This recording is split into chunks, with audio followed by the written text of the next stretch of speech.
Of course, it's for Denise. Uh, hey, uh,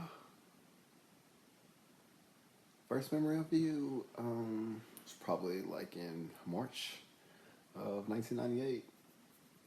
Didn't really lead to much. Um, I don't know exactly what led you to wanting to call me. Ask me where I kind of gave you my number, whatnot, you know. But I just remember being home one day and you called and we talked for a little while. I mean, I was bored as shit. There's not much I could even think about to tell you. So I understand why you didn't call me back second time, whenever that week. I was just excited that you had called. But yeah, we lost contact from like March, April, May, and then I want to say like June, like the middle of June. I remember coming home from summer school and seeing Ronald Ardoin on the call ID. And I want to say I remember seeing Ronald Arthur when you called me in March or not, but I just remember picking up and hearing your voice. Remember that we had talked before. I just wish I could hear like our conversation so I could just laugh my ass off because I had no clue how to talk to girls. I want to say my first phone call to a girl was in the second grade. It's this girl named Tiffany Jones, and I had no clue what to say. I can imagine that was even funnier. I mean, I don't know what second grade to talk about, but we had a conversation for a little while. But you're the first like real conversation I had. Uh, first girlfriend too, to be honest.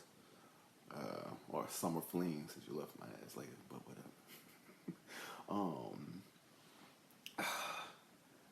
but I was like in deep love that summer. You know, I don't know what caused to say I love you first, but we told each other I love you. You know, and I thought it was so cool. Like when I would get home from school and you told me to watch Doria with you, I was like, "What is this stupid stuff? It's a stupid little cartoon."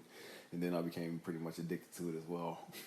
Um, yeah, I remember sitting on a phone conversation with Doria, and because I want to say it came on at like 1 o'clock or 12 o'clock. I don't know exactly, whatever like that. But I know the window between before Mr. Ronald got home, you couldn't be on the phone with boys or with me for sure. Um, so we'll talk to like three something maybe. I don't know. Yeah, that's one of the main things I remember us sharing together for sure was Doria, and it was the days before like Facebook or social media where you can like type in somebody's name and see what they look like and or take a selfie and send it through a text because them old school Microsoft, not Microsoft, them old school telephones, man. Basically, it's call out, call in, you know. And yeah, asked me what I look like, and I still have no clue why I chose Cameron. I don't know because I got like the biggest eyes ever, you know.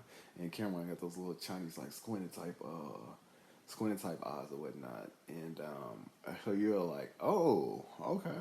It was like I like, had you watch the horse and carriage video. I was like, yeah, that's me right there, you know. And a better description would have been like I look like one of the guys from Jagged Edge, like the lead singer, because they got big eyes, brown skin, whatever, just like me and whatnot. But I don't know why I chose Cameron. And you're like, oh, okay, so if you look like Cameron, then you must look kind of like Big Tigger, Tyson Beckford. Who was one of those little squinted eyed people back then?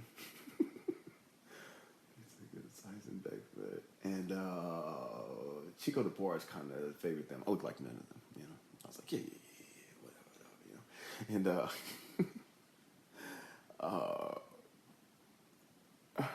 that's and you described yourself, and I kind of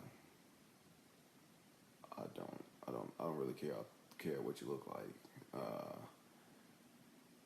And but your description of yourself was pretty much accurate versus mine. It was like a complete lie. Um, but just happy you didn't turn me down when you seen me for the first time. You know, at least I didn't look like it's no freaking goblin or something like that. That's no. Oh, one of the funniest things. Because like I still haven't heard Timbaland saying better known as Anika, but I still trust you. I think we watched this together like in 2018 or maybe 2020, and I was listening like real close with you. And he was like, man, you said better known as Anika, so I just trust you from that, you know. I got a pretty decent memory, but I just don't remember that part. But I trust you. And I remember this is a story that I told you that I don't think you remembered that this happened to you or whatnot. But the down the street from my house, that Wendy's had opened, that's like in front of Walmart or whatnot, you know, on Highway 14. And your mother took you there to go, and there was a guy who worked there, and he basically wrote his phone number down because you had told me like after the whole situation happened, he had wrote his phone number down on the receipt, and he handed it to you, like handed like to your mother, and then towards you or whatnot. And oh my god, I haven't even met you yet, and I was like super pissed. I'm like, this guy's trying to come on to my girl, and um. And there was also this is another story that I remember that you had told me. It was like I want to say it's a funeral, but it might have been a funeral, but it might have been a wedding. I just know it involved like a church. You said a guy that sat like in the back left that looked like Genuine. And again, pissed me off. So I was like, oh, Genuine. He looked like Genuine. He has a possible chance of taking my girl from me, even though we still haven't even met each other. I was just possessive of you for no reason. And the other guy that lived near you, his name was Curtis. I think you don't remember this one as well, but I remember very vividly. I think there was people playing football, and he was like, he's very mean or something like that. And I was like, oh man, he lives too close to my girlfriend's house. I can't have any competition like that.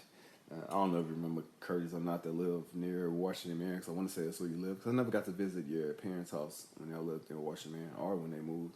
But yeah, I was a little bit jealous of old Curtis. Oh, the infinite, the great night. You had asked me to go to Abundant Life with you. To meet you, go to that little. It's like it was like the main church. It says it's the main church, and then there's like this walkway. Of course, it's faced the wrong way, but whatever like that. And then there was another like building here for like the youth group, and we went inside the building for the youth group, and people were getting like the teenagers there were giving going up in front of the whatever building was inside and giving like their testimonies, you know, like being saved or times how the life was hard and God came through. It's pretty cool, man. I was just honestly like I can't tell you one thing that people said. I was just happy to be sitting next to you, but I do remember freaking Devin Dozier sister. I don't know her name, but she was sitting there, and you were like, "Hey, I want to say you was going to Barb at this time, maybe."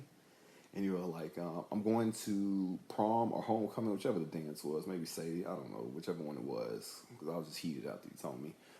With her brother, which is Devin Dozier. And I was like, "Hey, this is a bitch, bro, man." Yeah. I didn't got a little mad for a second, whatever like that, but all that stuff disappeared once I walked inside the main church, because old school, no cell phones. I had to go inside the main church to call my mom and to come pick me up. And you're like, "Oh, cool. Why you call your mother from the main church? You can meet my dad, Mr. Ronald." I was like, "Okay, cool. You know." And then Mr. Ronald walked up. Like, I swear, I told you this before. Like, you said we're about the same height now, or probably like an inch shorter than me. But in '98, man, Mr. Ronald was 7 feet tall. Like, his afro reminded me of like a I don't know, some famous football player from like the '70s or something. You know, I was in total fear. My little heart was shaking. I was like, "Man, let me call my mom real quick and get out of this place." And I totally understand him. You know, he has a beautiful daughter and little boys. He's been a teenager before coming at his daughter so much. He knows what was on our mind, whatever like that. And so it was cool that he was protective of you, whatever like that. And I remember telling him hi, and he didn't even respond. I guess he was giving that mean grill look, like, "Boy, you better know better. It worked. It worked. Whatever worked. Yeah, like this little young punk trying to get my daughter, whatever. And our next meetup was at the movie theater, the one behind Walmart. Yeah, before it was the bistro, whatever you want to call it.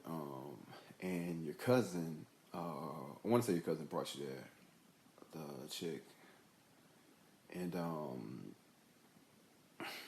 and I wanted to backstory. I wanted to get my mom to drop me, but I think she was at some type of a church event, and my dad was probably at somewhere doing something with his horses. I don't know, but so I was gonna ask Byron to bring me, and Byron was like, I can't get the van for my mother because they just got his permit because he was probably like 15. I was 14 at the time. And back in the day, you could get your permit at 15 and get your license at 16. I was like, oh, way more, whatever. And he was like, I won't be able to get my van from my mom. I was like, oh, crap. So I had to walk there. And you already know. You already told me earlier that year that you loved Adidas. And so, of course, since you love Adidas, I got to get me some Adidas to impress my girlfriend, you know. So I wore my blue, I had a blue and white Adidas shirt that just said Adidas inside like a square with the little leaf looking thing, whatever that thing is, with my blue and white pants, the blue like whatever you call it, like the windbreaker type pants, whatever like that, the little zip at the bottom. That was blue with the 3 white stripes going at the bottom. With some K-Swiss. Because I love me some K-Swiss, man. I just couldn't get to the Adidas shoes, but whatever. They was all white. It all blended in together. But anyway, I ended up having to walk from my parents' house all the way to the movie theater because I wasn't gonna miss the movie. I wasn't gonna miss that date because you already accepted me the way I look because I damn sure don't look like Cameron. But we were supposed to go see Halloween H2O, but we were too young, of course, you know. And so we bought those tickets to go see Parents Trap. And I want to say that was the one with Lindsay Lohan, because this is the one that came out like in August of 1998. I think it was, whatever, it doesn't even matter if it's Lindsay Lohan or not, but I think it is. But yeah, we got our little Parent Trap tickets, and we walked inside of H2O, like some little devious kids, and we caught it like right at the end. And it was when like Michael Myers came down from that beam on top of the thing, and also that little kid went down the chute. I don't know, it was like where they dropped the clothing or the trash, whatever like that. Yeah, and I was just so happy we was able to rewatch the whole thing together during the pandemic. We watched a bunch of H2O's Halloween movies, but at the end, man, H2O still was my favorite one out of all the ones that we watched together. Oh yeah, and on the freaking way home, part of my backstory, I see freaking Byron driving a minivan because I'm passing up Walmart, about to make that right to go under the 210 bridge. Byron, mom minivan drives by with Byron driving inside going to RJ house. I'm like, little son of a, whatever. I was just happy I got to see you. So, but yeah, eventually school started because it was still that August, whatever like that, and we had wrote a few times, like letters, like through the mail. And now, since you were back inside school, I could write the letters and give it to Ray and Kenneth before they went to school to give to you, you know. So I didn't have to wait 3 days for freaking love letters. Oh my God, I would give away a lot of money to be able just to read those letters I wrote, and plus read yours. Yeah. Oh, I remember. I would take my mother's. It was either for my mother or my sister. She had the Victoria's Secret perfume, and I would open up the envelope, and I would spray way too much. I think one time you told me you opened up, it's like a slap in the face when you open up the letter, because I wanted the letter to smell good or whatnot. Then around freaking October of that year, I had called you, and you was just like, I remember hearing a kid by like a door, and I think your cousin that dropped you off at the movie theater was there because I heard like another female voice. That was like a younger female voice. It wasn't your mother's voice, and you were like, "I think we should break up." I was like, "Oh, bro, I was crushed. You're my first girlfriend, first love, and first person to break my heart." And I was, oh, man, like I cried, you know, whatever. Bounced back like a gangster. And then I want to say, so I let it go. You know, I wasn't gonna try to force the situation and whatnot. That January, so it turned like 99, and I remember Byron's at my house, and that Tyrese video lately came on. We inside like the shower, it was like grayish and bluish. I want to say that chick from that LL Cool J show was the main chick inside the video. I remember holding like a rose, maybe something like that. Whatever, doesn't matter. I just remember sitting down watching that video, and Byron's in the background doing whatever the fuck Byron does, and I got a call, and it said Ronald Ardoin, and I picked up, and it was you, and it ended up being nothing, you know, but it was just cool hearing from you again. Then the next time was like 2002. Let me cycle through my memory real quick. If it was something in between then, no, because I was talking to Megan. I never talked to you while I talked to Megan. So from 1999 to 2002, you and I pretty much broke conversation. And so 2002, we were all at a bowling alley. I know Ray, Kenneth, you, me, I guess some other people, whatever like that, was all at the bowling alley. I was on Highway 14. And I was talking about movies, and I said I had remember the Titans, and you were like, "Oh, can I borrow it?" And I was like, "Yeah, cool." It's fucking Denise, like, so I got we had drove there in Ray's car, and Ray drove us to my parents' house. I picked up Remember the Titans. I think we talked about like Taco Bell, another side story. And then we drove back to the bowling alley, and I gave you Remember the Titans. And I still haven't seen Remember the Titans DVD since then. I still haven't even watched the movie yet. I'm so excited to watch that movie. I never got to watch it because some little girl took it from me. But anyway, I get over stuff. No, I really don't care about the movie. I could watch it anytime I want to. I never watched it though. Then 2002. This has to been near the year that you got inside your accident. Your through cheerleading or gymnastics. I don't know. Pretty sure you're doing a flip, but you have to wear that crown thing over your head. I never got to see you. Just told me in description of because you had to wear like a neck brace or something like that. But yeah, I think that's close to the time during the bowling alley thing where we were talking, or maybe not. I don't know, but I just know that's just a random memory that popped inside of my head. But then like 14 years passed, and I finally met you again in 2016, and it was the day after my birthday. Yeah, it's May 1st. And it felt so amazing to just be next to you again, and then freaking old Linda came back inside the picture, messed all that up. Sorry, my apologies. That's one of the dumbest mistakes. At least one of my top 10 dumbest mistakes I made in my life. And then like 2 years passed after that, 2018, and this was on my actual birthday. One time I seen you at Planet Fitness, and we exchanged Instagram, and we communicate.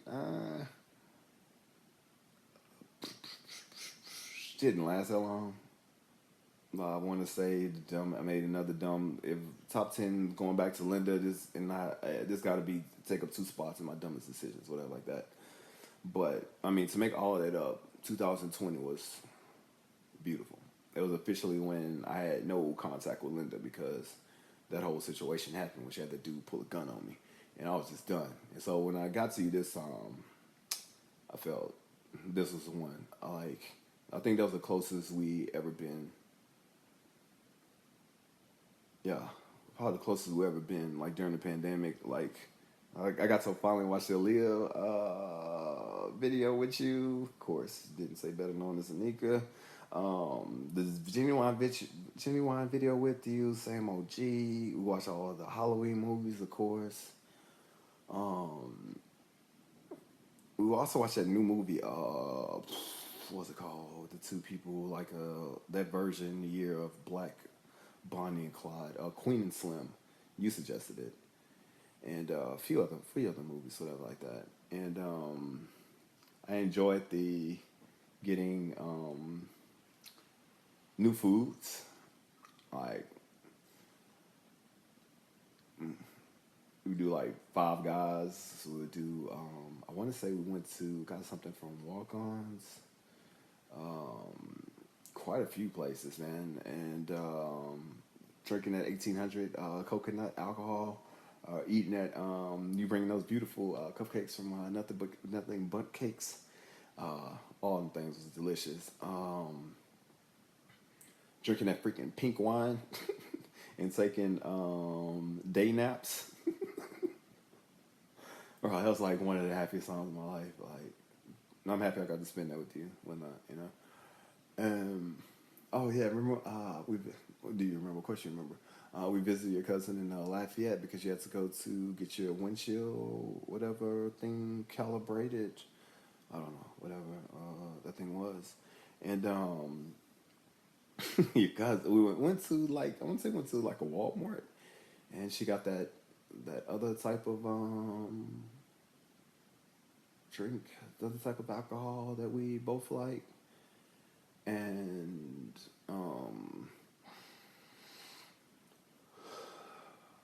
oh god, it's so freaking funny. Like we're all sitting at the table within like that apartment, inside her kitchen, and her son was inside the like the living room part thing, whatever like that. He did something, and like at a snap, she said, "I'm gonna break your fucking neck."